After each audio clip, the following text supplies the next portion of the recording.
Good morning, students. Welcome back to our online classes. Today, I'm going to start a new chapter. The name of the chapter is Cooperative Societies. Now, before going to teach you this chapter, first you must understand the meaning of cooperative societies. Now, if I come from first society, what is society? Society basically you understood the place where we are living, that is basically called the society. And what you noticed in that particular society, the society where you are living, there are different types of peoples are there as per their source of income, as might be as per the different kinds of religion, might be different kinds of activities they are performing. So in the societies different types of peoples are living. Now next coming cooperative. Cooperative means when these peoples of the society, they have an understanding among themselves to perform a work that is called cooperative societies. Now this cooperative societies means the cooperative society is basically a voluntary association. Okay, it started with the aim to provide the service of its member. So in a society there are so many members are there, and these members together they started a business organizations. So cooperative society is also a kind of business organization, and it is a profit making organization.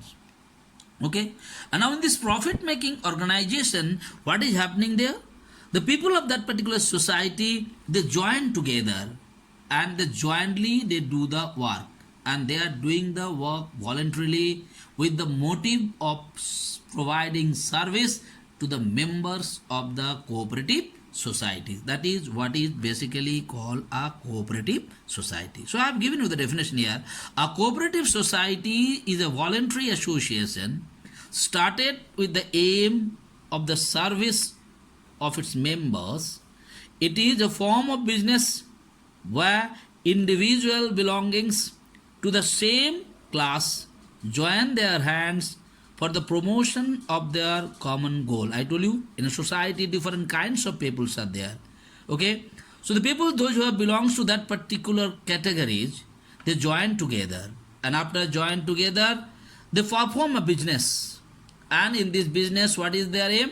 First their aim is to provide service to the members and earn some money. That is why cooperative societies is basically called also a profit making organizations.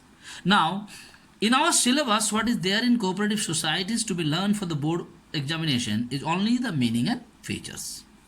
Okay, so now I'm going to discuss the features of cooperative societies. First things, voluntary association. It is already given in the definition. Why it is a voluntary association?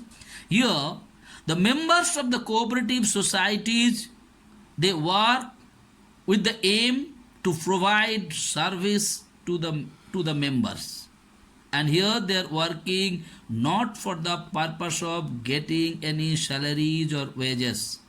Definitely they are working here for what purpose? If the cooperative societies earn any kind of surplus or the profit, that profit will be shared among the members. Okay, that is why it is called a voluntary association. Okay, next point, religious and political neutrality. That means in cooperative societies the membership is open. Anyone for any religious, okay, any people belongs to any religious, they can join in the cooperative societies. The membership of cooperative societies is open to all. It is not been distinct according to the caste, creed or religion, even according not as per the political parties also or political ideologies also. Anybody can join in the cooperative societies. Those who have the understanding among themselves, they can join together to run the business. That is what is called religious and political neutrality. Means anyone, any religious, any caste, any creed, any political parties, whatsoever might be your mentality, but if you have an understanding among yourself, you can join in a cooperative society. Next point, separate legal existence. Why? because cooperative society has to be registered. And when any organization is been registered, like last chapter I taught you when I taught you about the joint stock company, when it is been registered, it has a separate legal existence because that society itself is behaving like an artificial human beings. So as you register, you have a separate legal existence. Okay. Next I told you one man, one vote.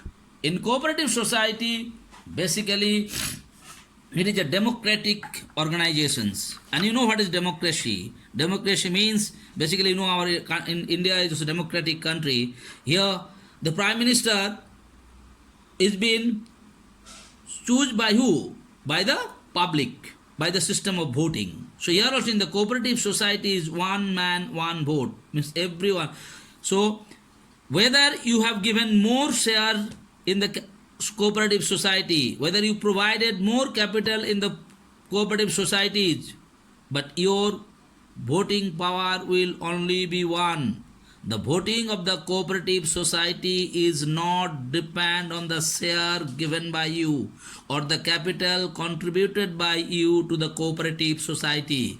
Whether you are given more share or less share, everyone is having only one vote. So one member can vote once. It does not depend on the capital contributed by a particular member. Next point, service motive. I already told you this cooperative society has been established to provide the service to its member. Next, state control. Whichever state the cooperative society is been situated, in that particular state, cooperative societies has to be registered. And when the cooperative society has been registered in that particular state, so it has to run according to the law, according to the rules and regulation of that particular state. That is why cooperative society's functioning is being controlled by the state in which that particular cooperative society is being situated. Next point, distribution of surplus. I told you, cooperative society, whatever surplus is there, you know the meaning of surplus? Whatever money they invested, after investing the money, whenever they are going to the buying and selling, whatever extra they got, that is what is called the surplus. And I told you in the beginning, cooperative society is a voluntary association. Here the members does not get any kind of salaries and wages, no fixed salaries, no wages. What is basically happening? The surplus, whatever surplus come, that surplus is being divided among the members of the cooperative societies.